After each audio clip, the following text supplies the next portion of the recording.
palangga. Si Tita Inday magkalkal ng mga resibo. Paramihan tayo ng mga resibo mga palangga. Sana ang mga resibo na to is like pwede pag may ano ba to? Itapon ko na to kasi buti sana kung walang kubita dito, pwede ito puna sa puwet.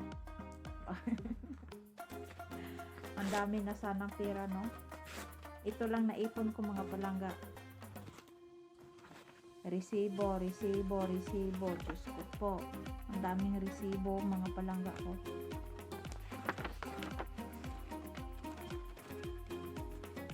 Ano ba naman to? Nag-ipon ako ng mga resibo. Ang dami mga resibo.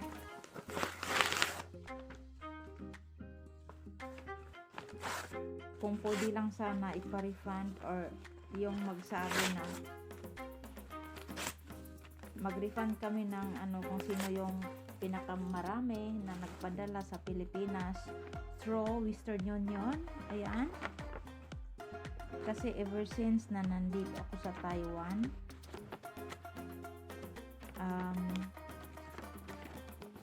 10 years ako dito sa Taiwan. Kung pwede lang magpa-refund kasi every time na magpadala ako ng pera sa Western Union, through Western Union money transfer, ayan. Kaya ito, anuhin ko ba to para magsakit ang dibdib? Sa mga OFW ko dyan, maraming ba kayong ganito? Tinapon ko na nga yung iba eh. Dati, hindi ako nagtapon ng mga ganito. Tapos, every time na nauwi ako, nakaano ako dito ng bag. Like shoulder bag. Diba? Tapos, diba na mag-check-in tayo? Pag check-in ko, panay tingin sa akin yung nasa check-in area. Kung nag-check-in ka sa mga bagahe mo.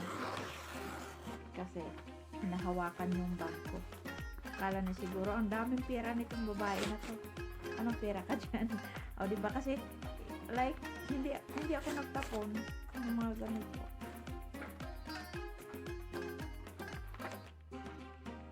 Ito, o, diba? Napakarami pa, o. Kanya-kanya ka ng mga dito. O, isa pa, ganyan. Dito pa. Ang dami ko, o. 14 years. Ano bang mga pinag-ano ko dito, o? Tago-tago pa. No? Tago-tago pa si Tita Inday. Ako, like, tawag nito, hindi lang din naman siguro ako yung nagtago lang mga ganito. Marami din kayo dyan, hindi lang ako. Sa mga ka-OFW ko dyan, tapos like, parang pagdating sa time na uuwi na kayo, ayun, tinitingnan nyo ilan na ang naipon nyo sa mga resibo through Western Union. Ayun, mega shout out Western Union. Tita Inday, ang dami ng resibo dyan. Record, I mean.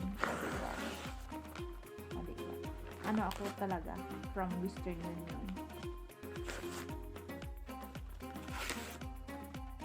Ako sa Western Union, super diehard ever since, kasi naman talaga si Western Union, yung mga resibo sa mga padala ko sa cargo, ayan, ito yan, ipon ko yan. Kaya ito naman ang mga resibo ko sa tawag nito sa Global. Oh, no, sorry, sa pala, sa eCash. So, eCash company, eCash and Fin. Ano tawag nito? eCash and P-Light Financing. Ayan. Ito din. Ang ingay nito matanda ko kasi ako, akala niya uwi na ako. Nagdrama na naman. Ito, yung mga tao na palaging naghahusga kay Tita Inday, kung saan ako kumuha ng pambili ng, or what I mean is like nakapagpatayo ako ng maliit lang naman na kubo. O di ba? Kubo yun eh. Hey, ama ni Tinsya.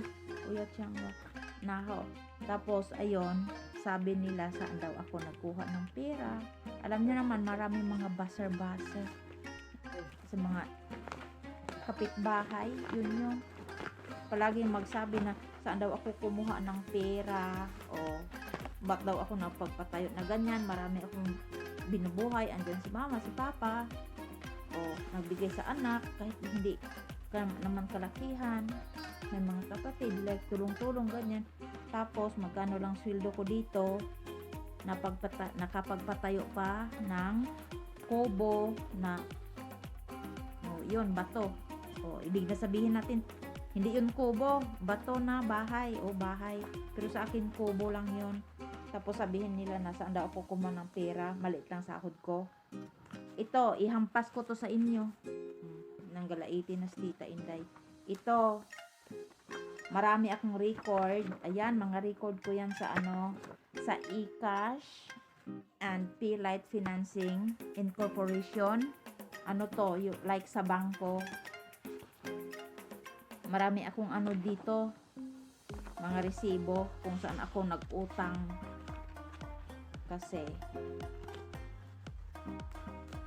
na ako, like kung man katagal din ako dito sa Taiwan, palagi akong nag-utang. Kaya sa mga nagbabas dyan, sa mga alam nyo na kung sino kayo, sabi na saan daw ako kumuha ng pera, ba't nakapagpatayo ako ng ganyan. Hindi naman yung kagandahan ng ko, tawag nito yung tinitirhan doon sa Pilipinas, hindi naman siya maganda, pero at least may matulugan lang, hindi lang maulanan, o okay lang yon, di ba?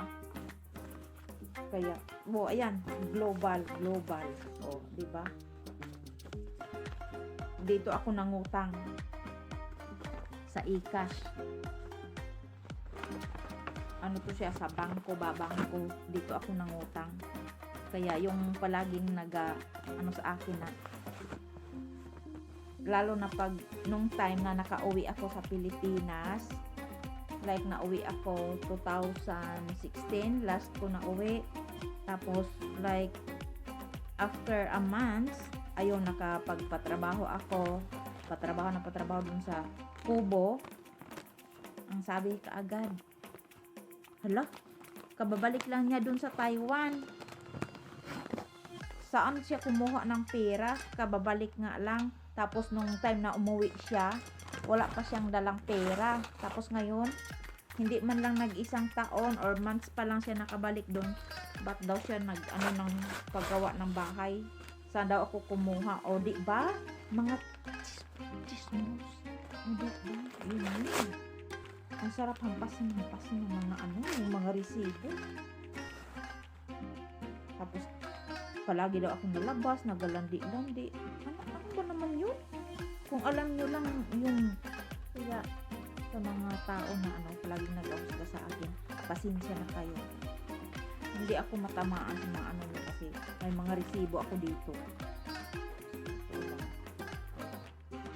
Haler sa mga tao dyan. Wala akong pakialam sa inyo. Di ba? Marami akong resibo dito. Again and again, promise, hindi ako magpadala sa mga mali nyong akala na kung saan ako kumuha ng pera. Hindi ba? Wala akong pakialam. Again, to all my viewers, to all my followers, thank you so much sa mga palangga ko na palaging nagasuporta. Saan ba ako nagpadala?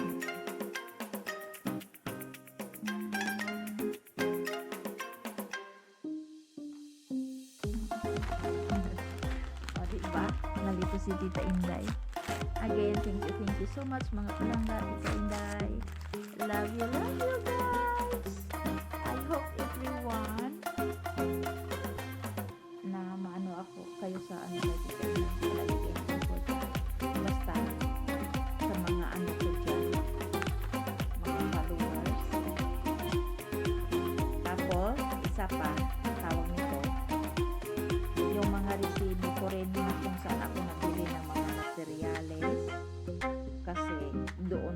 ibabalik sa kanya ang bayad kung saan ako nag-utang. Inipon ko rin yon. Baka sabihin na nagpalibre ako. Librehon ko yung ano, para maano ko, matauhan, para malibre kayo. Akala nyo nagalibre? Walang libre na ngayon, oy. Yun ang isipin nyo. Libre-libre. Libre ka dyan. Manahimik kayo. Huwag kayong mag-ano na, nagpalibre-libre. Saan ba libre ngayon? Kahit nga mainom ka ng tubig, punta ka sa sapa, may libre doon. Dito, wala. Walang libre dito. Kaya, huwag niyong pagsabihan na may nagalibre-libre dito. Sino bang maglibre ng para makagawa ka ng bahay? Magpalibre ka? Ano yun? Ano ka, Hilo? Nanalo ng loto? Yun. Yun. Ganon. Kaya, huwag kayong mag-ano-ano dyan. Ay, libre siguro yan. May libre. Ang libre pa kayo.